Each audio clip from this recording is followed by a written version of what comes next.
Fidèle Info, votre chaîne de préférence.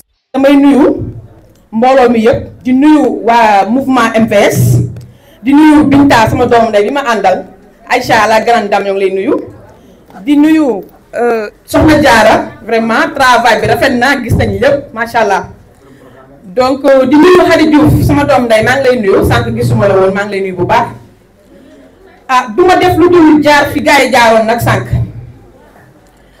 damay wax ci femme bële soxna si xaw ma sa tur mais da nga wax lu doy waar muy lan am na ki nga xamante ne dafa ñëwoon fii ci département de Kër Massar ramasse ay photocopie yu bare mot na ay saaku nu mu ko def dajale sànni Ibrahima nag looloo tàngal xorom parce que dafa bëgg dëkkam dafa bëgg jigéen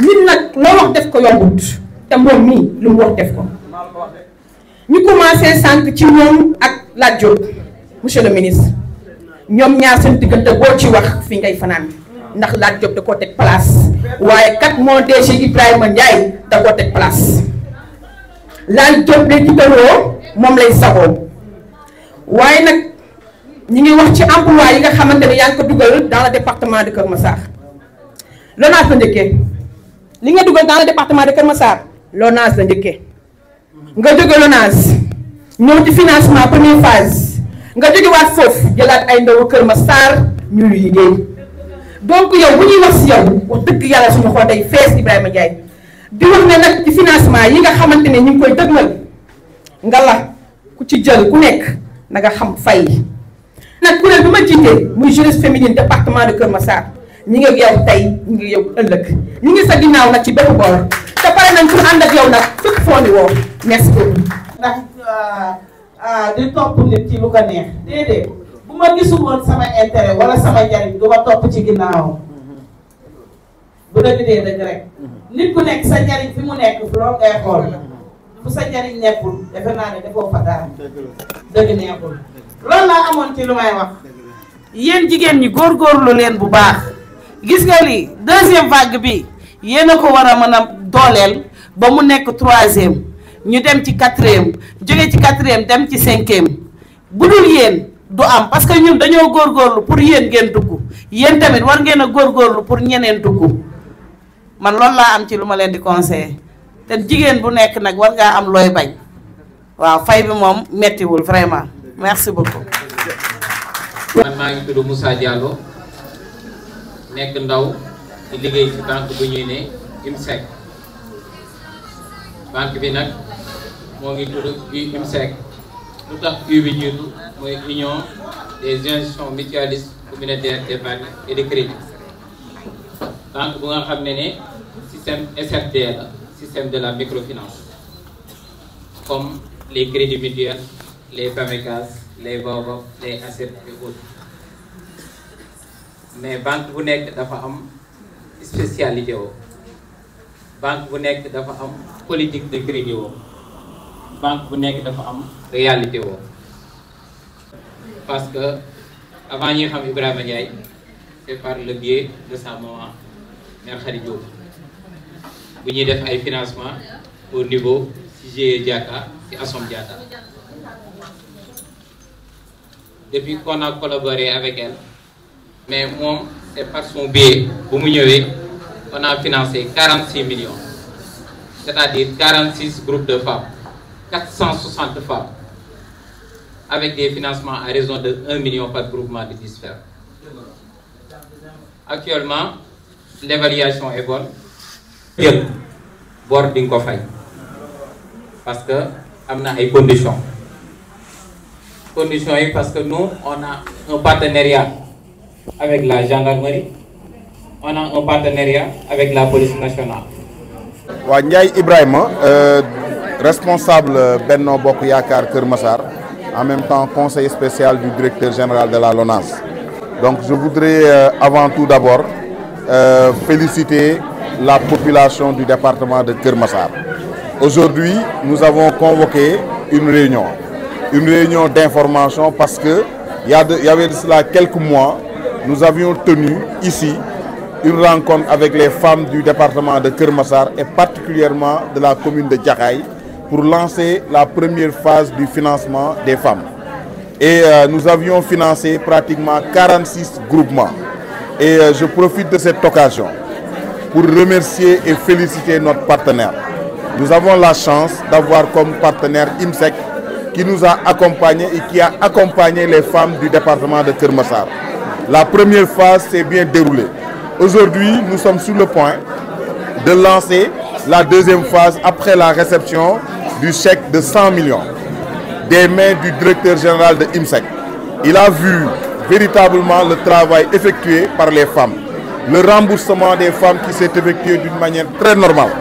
Donc, raison pour laquelle il a pris sur l'initiative sur lui-même de nous donner la deuxième phase de 100 millions. Et je voudrais véritablement remercier toutes les femmes du département de Keur Massar. Aujourd'hui, vous l'avez vous-même constaté, toutes les femmes, les groupements de femmes ont répondu présent à cette manifestation, à cette réunion. Elles se sont engagées à continuer sur la même logique que le premier groupe, c'est-à-dire de continuer le financement, de rembourser d'une manière très normale, comme elles l'ont fait durant la première phase. Je voudrais vraiment les encourager, parce que si on a fait cet effort-là, c'est pour encourager l'entrepreneuriat féminin. Nous avons constaté que dans ce département de Keur Massar, nous avons des femmes très braves, des femmes qui se battent jour et nuit pour la gestion quotidienne de leur famille. Donc les soutenir de cette manière, c'est encourager le développement. Le président Macky Sall a posé beaucoup d'actions. Nous, en tant qu'acteurs politiques, nous devons aller dans ce sens-là, en trouvant des partenaires qui vont nous accompagner pour accompagner les femmes. Et IMSEC est là pour accompagner les femmes. Nous avons fait appel à eux et ils sont là pour nous accompagner. Vraiment, je tenais à les remercier les femmes, demander aux femmes du département de respecter les remboursements parce que c'est le premier groupe qui ont permis le financement du deuxième groupe. Le deuxième groupe aussi doit permettre le financement du troisième groupe. Je tenais vraiment à les encourager, remercier le premier groupe, encourager le deuxième groupe et demander aux femmes du département de Keur Massar, nous allons venir vers elles. Parce que nous, notre objectif, c'est d'accompagner l'entrepreneuriat. Parce qu'une femme accompagnée, ça veut dire que tu accompagnes toute une famille et tu accompagnes de facto toute la communauté, la population de Keur Massar.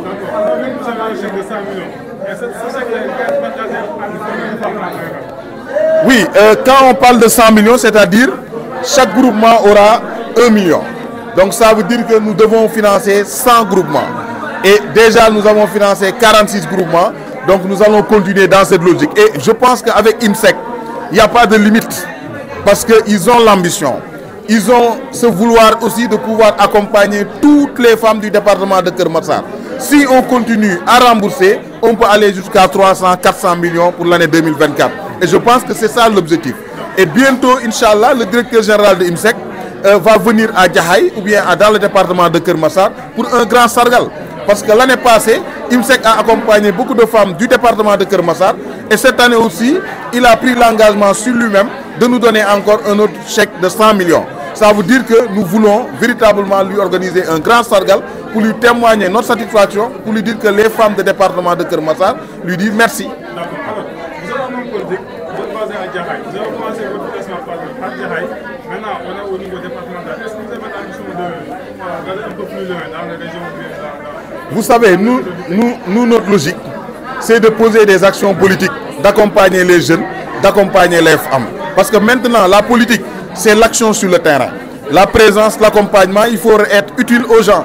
Et je pense que nous sommes dans cette logique. Donc nous, les responsables du département de Keur Massar, vous avez vu aujourd'hui la présence des jeunes du département.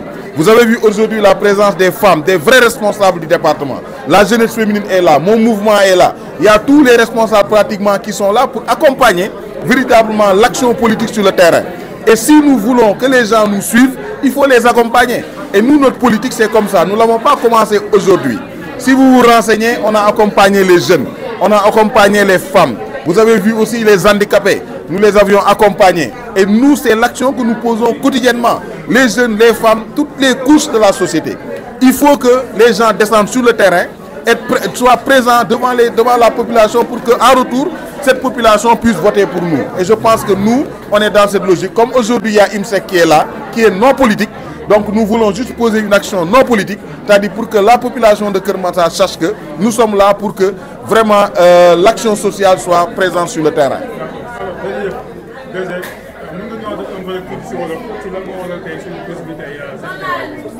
waaw damay commencer d'abord di remercier les femmes du département parce que comme ni ngeen ko gisee bii mooy deuxième phase du financement bi njëkk nañ ko commencer woo femmes Jaxaay ak quelques femmes du département ñu financer leen on avait financé pratiquement 46 groupements financé woon nañ leen ñu jox leen ñoom ñuy liggéey ba tey ñoom ñoo permettre tey deuxième groupe bi tey ñu mën a bénéficier wu chèque 100 millions bi nga xam ne directeur général IMSEC moo ñu ko jox pour le département de Kër Massar te lii li ñu ci fas yéene def mooy continuer accompagner famille parce que képp ku dimbali jigéen dimbali nga askan bi jigéen loo ko jox da koy yóbbu njabootam moo tax ñun du ñu jug si dimbali jigéen ñi dimbali ndaw yi defoon nañ ko fi jàppale famille dimbali leen si financement ñu ñëwaat encore di ko dollanti te bëgg nañu ñii nga xam ne ñooñu lañ jox ñu mën a rembourser ba ñu mën a joxaat ñeneen parce que lii mooy action boo xam ne bu ñu ko posé dinañ dimbali askan bi dinañ dimbali société bi.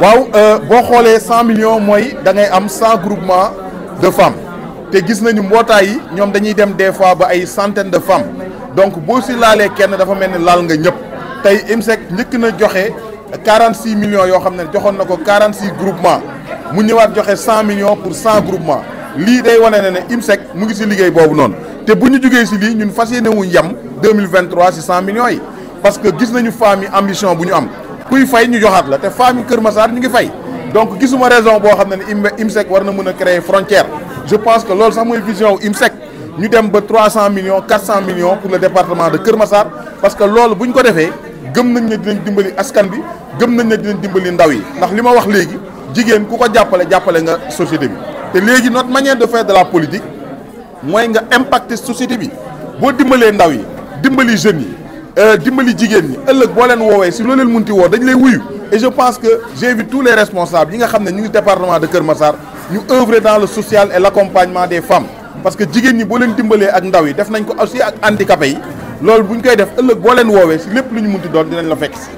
yaa ngi jaxay financement yi pour jigéen département Kër Massar mais en tant que politique est-ce que ambition nga dem si biir réew mi aussi li nga action yi nga def ni nga dem yow si biir réew mi si jigéen ñi nga xam ne ci yeneen région yi. waaw gis nga ñun action départementale la ñuy def politique lii la politique da ngay taxawu askan bi boo bëggee ëllëg ñu taxawu la jaxaay lii du gulet parce que dimbali nañu handicapés yi dimbali nañu jàkka yi dimbali nañu beaucoup de couches de la société tey femmes yi jeunes yi tamit xam nañ boo leen laajee nañ leen ne taxawu nañ leen parce que dañoo gëm ne politique bi ñuy def mooy politique de développement politique de développement moom mooy tax ëllëg nit ñi fekk si la si li nga bëgg tey boo xoolee Ibrahima Ndiaye bu wootee jeunes yi ñëw femmes yi ñëw parce que dafa nekk ak ñoom di bokk ak ñoom ci li nga xam ne tey si la ñuy xëy di dox donc je profite de cette occasion aussi pour remercier encore notre partenaire IMSEC parce que tey bu ñu mënee lii moom moo tax gis nañu tamit président responsable département bi yëpp ñu am ñëpp ñëw nañu gis nañu ay conseillers départemental bu ñëw comme Fatima gis nañu tamit la jeunesse féminine du département sama mouvement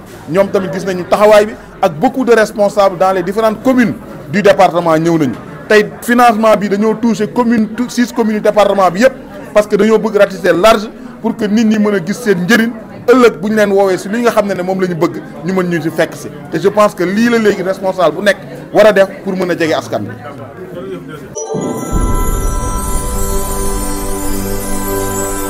Fidèle Info, seen chaîne bi ngeen tàmmu.